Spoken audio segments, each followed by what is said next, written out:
Halo semuanya, apa kabar? Jumpa lagi di BK Channel. Pada kesempatan hari ini, kita akan mempelajari materi tema 5, sub 1, pembelajaran 2. Pada pembelajaran 2, mata pelajaran yang dibahas adalah PPKN, SPDP, dan matematika. Untuk tujuan pembelajaran hari ini, bisa kalian lihat pada daftar berikut.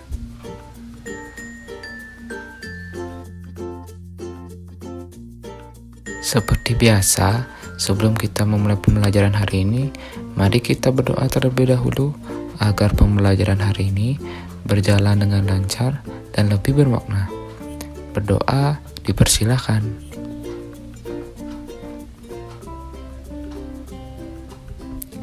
Berdoa selesai. Nah, mari kita mulai pembelajaran hari ini.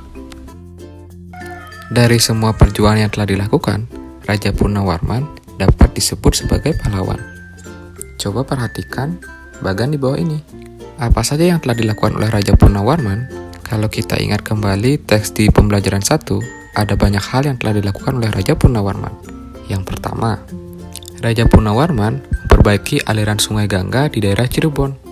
Kemudian, ia juga memperbaiki dan memperindah alur sungai Cupu sehingga air bisa mengalir ke seluruh kerajaan. Hal itu membuat para petani senang karena ladang mereka dapat air dari aliran sungai tersebut, sehingga tanahnya menjadi subur. Selain itu, Raja Purnawarman juga berani memimpin Angkatan Laut Kerajaan Tarumanegara untuk memerangi bajak laut yang merajalela di perairan barat dan utara kerajaan. Dari semua perjuangan yang telah dilakukannya, Raja Purnawarman memang pantas disebut sebagai pahlawan. Raja Purnawarman membangun saluran air untuk kesejahteraan rakyatnya. Dengan adanya saluran air tersebut, ladang para petani tidak kekeringan pada musim kemarau. Raja Purnawarman juga membasmi perompak. Tindakan ini membuat kerajaan Tarumanegara menjadi aman. Menurutmu, apakah Raja Purnawarman mendahulukan kepentingan dan tujuan bersama? Jawabannya adalah iya. Karena Raja Purnawarman adalah sosok yang bertanggung jawab, terutama pada rakyatnya. Jadi, beliau lebih mementingkan kesejahteraan rakyatnya dibandingkan kesejahteraannya pribadi. Karena saat menjadi raja, beliau pasti sudah memiliki tujuan untuk membuat seluruh rakyatnya sejahtera. Nomor 2, menurutmu apakah Raja Purnawarman bijaksana dalam menyelesaikan masalah? Jawabannya adalah iya, beliau merupakan raja yang bijaksana. Alasannya, beliau menyelesaikan seluruh masalah-masalah yang ada di kerajaannya dengan ide-ide dan strategi yang matang. Dari cara membuat saluran air untuk rakyatnya dan juga strategi untuk mengusir para perompak, sehingga rakyatnya tetap menjadi aman. Nah, sikap Raja Purnawarman yang seperti itu mencerminkan nilai-nilai Pancasila, yaitu sila keempat. Coba perhatikan informasi di bawah ini. Sila keempat berbunyi, kerakyatan yang dipimpin oleh hikmat kebijaksanaan dalam permusyawaratan perwakilan.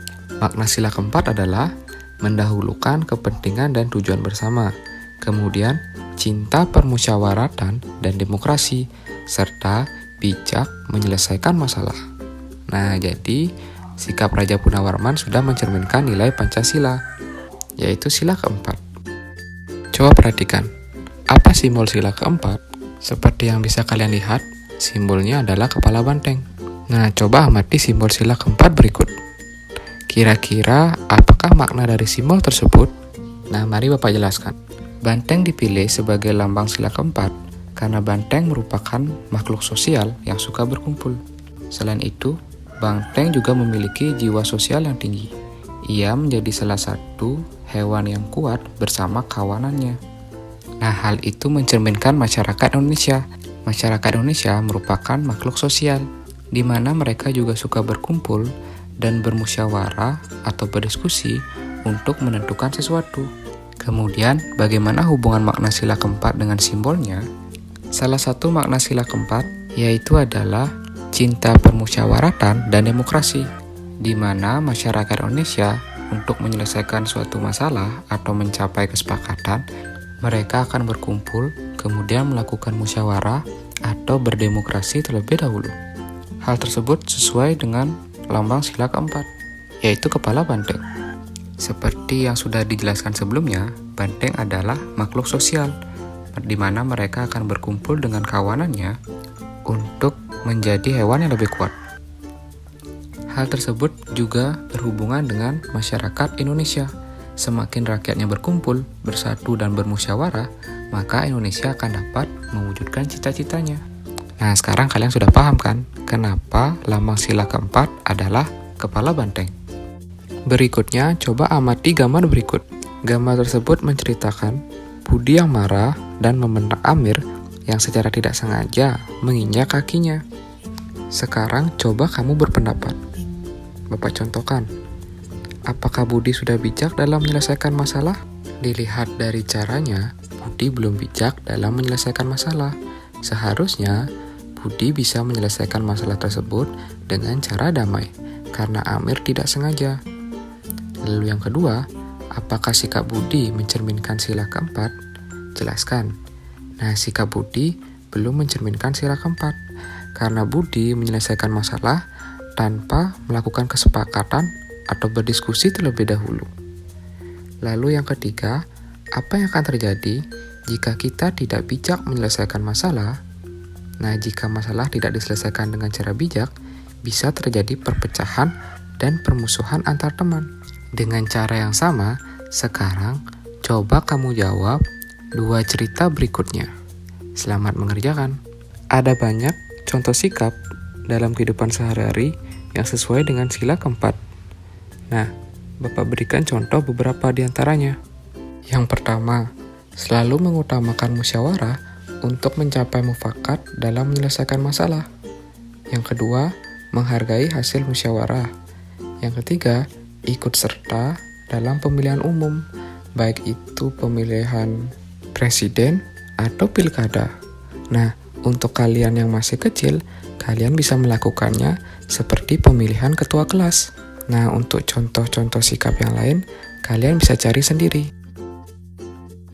Raja Purnawarman sangat gigih dan berani melawan perampok. Beliau membela kepentingan rakyatnya, beliau juga berjuang melawan musuhnya dengan semangat perjuangan. Semangat perjuangannya juga terlihat pada lagu Maju Tak Gentar. Lagu ini memang cocok untuk menunjukkan semangat perjuangan para pahlawan. Nah, mari amati dulu teks lagu berikut. Lagu ini diciptakan oleh C. Simajuntak. Kemudian menggunakan nada dasar Do dengan birama 4/4. Nah, sekarang silakan kalian berlatih menyanyikan lagu ini dengan tempo dan nada yang benar.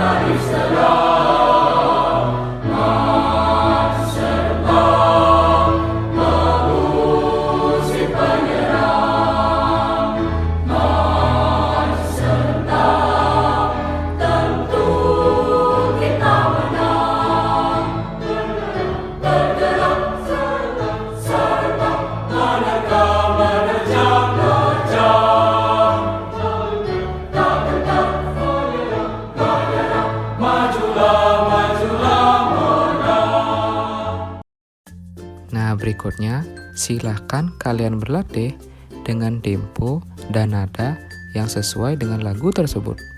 Selamat berlatih.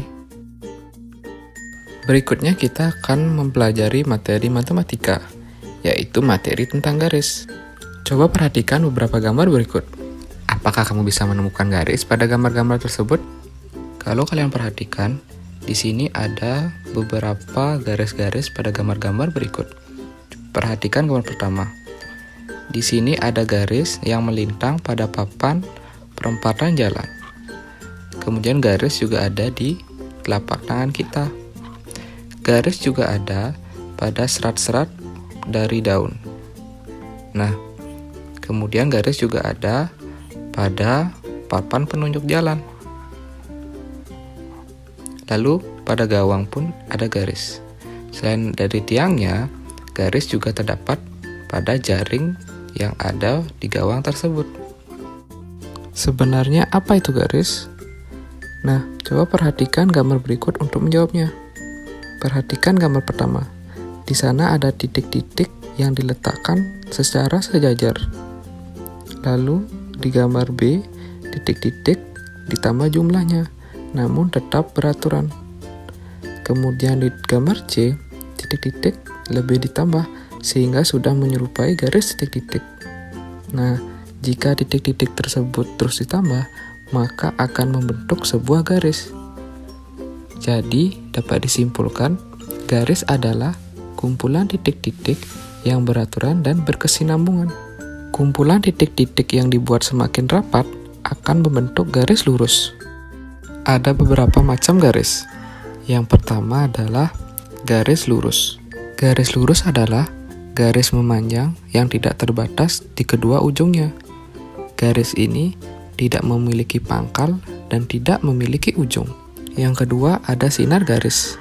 Sinar garis adalah garis yang diawali oleh suatu titik atau pangkal, sedangkan ujung lainnya menuju ke suatu arah yang tidak terhingga. Bisa disebutkan bahwa sinar garis memiliki pangkal namun tidak memiliki ujung. Sama halnya seperti sinar pada lampu senter. Pangkalnya adalah sumber cahaya, lalu ujungnya tidak terbatas. Yang ketiga adalah segmen garis atau ruas garis. Nah, ruas garis atau segmen garis adalah garis yang dibatasi oleh dua titik atau pangkal. Bisa dikatakan bahwa ruas garis memiliki pangkal dan memiliki ujung. Berikutnya, ada juga garis horizontal maupun garis vertikal. Garis horizontal disebut juga garis mendatar, sedangkan garis vertikal disebut juga garis tegak. Contohnya seperti menara ini. Menara ini mencontohkan garis vertikal.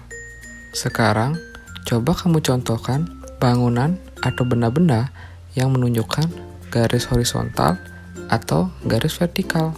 Contohnya seperti menara tadi yang menunjukkan garis vertikal. Selamat mengerjakan. Demikian untuk pembelajaran hari ini. Bapak harap apa yang sudah dijelaskan hari ini bisa kalian terima dengan baik, kalian mengerti, dan kalian resapi. Jangan lupa jaga selalu kesehatan di rumah, rajinlah belajar. Kita akan bertemu pada video pembelajaran berikutnya. Akhir kata Bapak ucapkan, sampai jumpa.